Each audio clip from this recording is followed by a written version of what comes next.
두 번째 영상입니다.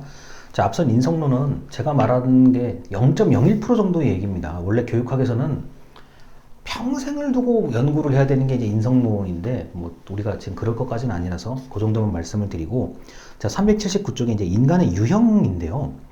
이게 이미 저 중간 보고서 했을 때 이미 공부를 했던 내용하고 연결이 돼요. 자, 379쪽에 이제 첫째, 자, 인간을 볼 때, 인간을 보는 관점이에요. 인간에 대한 기술적 관심은 통제와 예측에 초점을 두고 있다. 자, 그리고 둘째, 인간에 대한 실천적 관심은 자, 삶에서 발생하는 각종 어떤 상황이나 현상에 대해서 서로 이해를 하는 것에 초점을 두고 있다. 자, 세 번째, 인간에 대한 해방적 관심은 각종 제약, 구속 이런 것으로부터 벗어나는 것이다. 흔히 말해서 뭐 허위 의식에 사로잡혀 있는 인간을 좀 이렇게 해방시킨다든가 이런 거에 관심을 두고 있다. 자, 결국은 이 세 가지의 관심이 뭐냐면은 인간을 세 가지로 한번, 그러니까 세 가지 통로로 접근을 하는 거예요.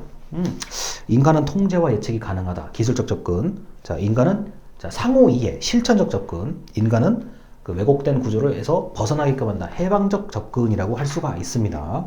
자, 그런데 뭐 이렇게까지 세 가지의 분류를 이제 또 조금 더 각각을 자세하게 얘기를 하는 건데 뭐 그렇게 어려운 내용들은 없어요. 자, 381쪽에 중간쯤 보면은 익숙한 영어 단어들이 나오죠. If A then B, 뭐 더 모어 A, 더 모어 B. 자, 만약 뭐뭐라면 뭐뭐일 것이다. 자, 뭐뭐 할수록 뭐뭐 할 것이다. 자, 이런 것들은 바로 가설을 설정하고 증명하려는 대표적인 방법들이죠. 자, 의식적인 인간에 초점을 두고 있는 건데 그 382쪽입니다. 위에서 네 번째 줄. 자, 사회과학은 지식, 기억, 기대를 바탕으로 그 행동에 영향을 받는 의식적 인간을 다룬다. 자, 그래서 이게 지금 인간에 대한 기술적 접근이죠. 야, 쟤는 뭐에 영향을 받았을까? 이게 굉장히 중요하잖아요. 그래서 우리가 가설을 뭐 세우잖아요. 자, 스트레스의 원인. 여러분 개인을 생각해 보세요. 나의 스트레스의 원인은 어디에서 온 것인가?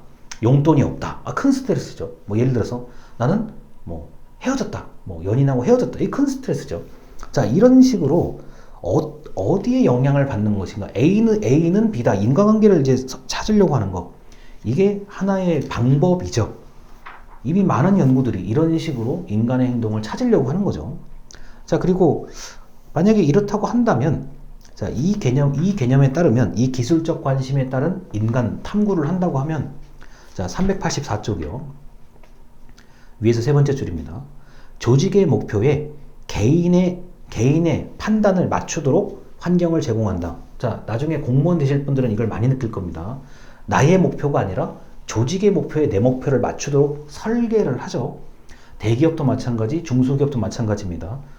너의 목표는 알고는 있지만 네가 직장을 다니면 우리 조직의 목표에 너를 맞춰. 이렇게 아주 정교하게 설계가 돼 있죠. 자, 그리고 그 384쪽에 위에서 한 10번째 줄이요. 개인은 자신의 인격과 다른 조직 인격을 획득한다. 자, 원래 나는 활발한 사람인데 어떤 조직에 근무하는 그 순간에는 나는 갑자기 굉장히 수동적인 사람으로 바뀔 수도 있고 그냥 시키는 일을 열심히 하는 사람으로 바뀔 수도 있죠. 자, 이게 바로 기술적인 인간에 대한 관심입니다. 자, 그리고 385쪽이요. 두 번째 문단.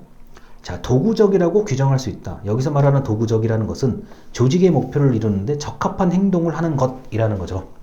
자, 그래서 지금 우리가 여기서 기술적 인간에 대한 관심을 어떻게 연구를 하고 이런 조직에서 이런 형태로 인간이 나타난다를 보여주고 있는 건데 이게 뭐 안타깝지만 여러분들이 만약에 조직 생활을 한다고 하면 이렇게 될 거예요. 이미 개인을 조직에 어쩌면 헌신하도록 봉사하도록 조직에 맞는 구성원이 되도록 이미 다 짜여져 있죠. 야, 우리 조직에서 어떻게 하면 성과급을 더 준다. 그러면 사람이 거기에 맞춰가게 돼 있어요. 자, 그리고 야, 너 이거 이렇게 안 하면은 너 징계를 받을 수도 있어. 공무원 조직 같은 경우는요. 그러니까 조직 목표에 맞출 수밖에 없는 거죠. 자, 그래서 뭐 조직에 관련된 연구는 뭐 직장 내 스트레스는 뭐 어디에서부터 오는가, 뭐 이런 연구들이 굉장히 많아요. 자, 그게 바로 기술적 관심에 해당되는 부분이라고 할 수 있습니다. 자, 그 다음에 386쪽에 이제 두 번째, 이제 실천적 관심이요. 인간에 대한 실천적 관심이요. 386쪽에 위에서 세 번째 줄. 자, 주관적 의식에 따라서 해석, 내가 세상을 바라보는 해석에 의존하는 자, 그런 것을 지식의 토대로 본다. 객관적인 것보다는 사람마다 개인이 세상을 해석하는 것, 이게 중요하다고 보는 게 바로 이제 그 실천적 관심이라고 할 수가 있죠. 자, 그리고 굉장히 어려운 얘기가 하나 나와요. 그 387쪽에 위에서 여섯 번째 줄이요. 그 intentionality라고 지향성, 행위자의 지향성, intentionality. 자, 이거는 의도라고, 우리가 굳이 한국말로 표현하면 의도인데, 이게 이제 철학에서는 지향성이라고 그러거든요. 자, 지향성을 전제 조건으로 한다. 인간의 의식은 기본적으로 무언가를 향하고 있다. 자, 지향. 나는 뭐뭐를 가지고 싶다. 나는 돈을 더 벌고 싶다. 이게 지향성이에요. 내 마음은 돈을 더 가지고 싶은 것을 가리키는 거예요. 지향한다고, 바란다고. 자, 나는 예를 들어서 무언가 취직을 하고 싶다. 나는 합격하고 싶다. 내 마음이 무언가를 가리키는 거예요. 이게 바로 지향성이라고 얘기합니다. 자, 그래서 이게 이제 보통 이런 거죠. 이게 좀 약간 어려운 얘기인데, 야, 네가 돈을 많이 벌고 싶은 거, 야, 나는 돈 많이 벌고 싶어. 그거에 대해서 반대하는 사람 없어요. 현재 우리나라 사회에서는요. 야, 너 꿈이 뭐니? 저는 부자가 되는 겁니다. 아, 이걸 누가 반대를 해요? 야, 너 꿈이 뭐니? 저 공무원 시험에 합격하는 겁니다. 반대할 사람 없어요. 제가 볼 때는. 자, 근데 이 지향성이 무슨 말이냐? 이런 거예요. 제가 질문으로 이제 얘기를 할게요. 야, 그럼 너 왜 부자가 되고 싶은데? 너 왜 공무원 시험에 합격하고 싶은데? 이럴 때 이제 대답이 약간 막막할 거예요. 자, 근데 이제 막막한데도 이제 대답을 많이 하실 분들이 계신단 말이에요. 야, 근데 왜? 그래서 왜? 그래서 왜? 조금 더 계속 이제 구체적으로 들어가다 보면은, 응? 내가 왜 부자가 되고 싶지? 내가 왜 공무원 시험에 합격하고 싶지? 내가 이 마음이 나타나게 된 원인이 뭔지에 대해서 이제 고민을 하게 돼요. 왜? 너 왜 그렇게 생각해? 왜? 계속 물어보면은, 내가 부자, 공무원 시험이라고 지향하는데 그 지향점, 시작점이 어딘지에 대한 것을 찾고 싶어 해요. 찾으려고 하는 것, 그게 이제 흔히 말하는 현상학이라 그래요. 네 마음이, 네가 원하는 그 소망, 희망이 도대체 어디로부터 온 거냐? 이거 어려워요. 왜냐?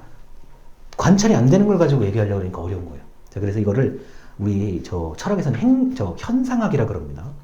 자, 근데 여기까지 얘기를 하고, 지향성이라는 게 이런 거구나 대강만 알아두시면 돼요. 자, 그리고 넘어갑니다. 388쪽에 이 네 번째 줄이요. 행정윤리 차원에서 자, 필연적으로 부여되는 재량이라고 합니다. 자, 이 실천적인 차원에서의 얘기는 재량이 중요하더라고요. 자, 재량. 네가 세상을 바라보는 눈이 그렇다고 하면 너의 해석에 맞게 한번 네가 어느 정도 자율적으로 뭔가를 한번 해봤으면 좋겠어. 이제 이런 거, 이게 바로 재량이라고 전 이해를 하고 있어요. 자, 그리고 389쪽 두 번째 줄이요. 자, 진취적인 공무원으로 규정한다. 진취적인 행정인, 진취적인 공무원이란 조직 내에서 자, 그리고 공중과의 관계에서 합의적인 의사결정을 장려한다. 자, 이게 재량과 진취성이란 얘기가 뭐냐면은 결국에는 네가 보는 관점에 따라서, 네가 해석하는 관점에 따라서 한번 해봐라. 자, 그런데 어떻게 돼요? 네가 임의대로 하는 게 아니라 너를 상대하는 상대방도 그 사람도 나름대로의 세상을 해석하고 있고 너도 네 나름대로 세상을 해석하고 있어. 그러니까 다르잖아. 다양성이 있기 때문에 그걸 좀 잘 소통해서 한번 결론을 내봐. 이런 얘기예요. 그래서 아까 얘기했던 그 가설 설정하고 증명하려고 하는 그런 인간관하고는 좀 달라요. 이거는요. 소통하라고요. 소통하라는 얘기입니다. 자, 그리고 이제 해방적 관심인데 그 391쪽이요. 거기 중간에 이제 자기 반성, 셀프 리플렉션이라고 되어 있습니다. 이건 굉장히 중요하죠. 너 자신을 한번 돌이켜봐라. 이거 중요한 거고. 자, 진정한 바로 두 번째 문단 시작이요. 진정한 의미 교환, 의미를 의사소통에 방해하는 요소는 지배와 예속. 누가 누구를 지배하고 누가 누구의 지배당하는 거, 이거의 관계다. 자, 그런데 이거를 이제 이 잘못된 구조 안에서, 사회 구조에서 지배당하고 지배하는 것을, 이걸 깨야 된다는 게 이제 해방적 관심의 개념입니다. 자, 393쪽에 그 세 번째요. 세 번째 문단에 조직의 인권화, 휴머니제이션이라는 단어가 나와요. 야, 이제 조직 내에서도 위에서 아래로 시키는 거, 일방적으로 시키는 거, 그게 아니라, 자, 이런 그 잘못된 상하관계를 한번 좀 바꿔보자. 이런 거. 자, 그리고 그 393쪽에 중간쯤에 정당성이라는 용어도 나오죠. 자, 행정윤리의 근간은 국가의 정당성이다. 라고 하는데, 자, 이 정당성을, 국가가 정당성을 만드는 게 아니라, 자, 시민으로부터 정당성을 확보해야 된다는 얘기. 이런 게 이제 흔히 말해서 이 해방적 관심에 속하는 겁니다. 자, 그리고 394쪽, 요까지 얘기하겠습니다. 세 번째 문단. 정치적 윤리, 반성적 윤리는 왜곡된 의사소통 체계, 그러니까 왜곡된 사회 구조를 폭로하고 해방해야 된다는 것. 자, 그래서 우리가 흔히 말하는 갑질, 갑과 을, 갑질 이거 해소하자. 그래서 이거 해소해야 된다고 국민적인 여론이 지금 많이 이제 올라와 있고요. 여기에 대한 법도 마련이 돼 있고, 여러 가지 지금 인식의 변화가 굉장히 강해요. 이게 어떻게 보면 해방적 관심의 한 예라고 볼 수도 있어요. 야, 우리가 지금까지 당연하게 갑으로 알았고 을로 알았는데, 야, 이거 한번 이거는 부조리한 거는 깨보자라고 하는 얘기들. 자, 재작년부터 여기에 대한 이제 얘기가 많이 나오고, 여기에 대한 입법들이 많이 지금 등장한 상태죠. 자, 그래서 이 기술적, 실천적, 해방적 관심에 대한 얘기까지 제가 말씀을 드렸습니다. 자, 일단 여기까지입니다. 감사합니다.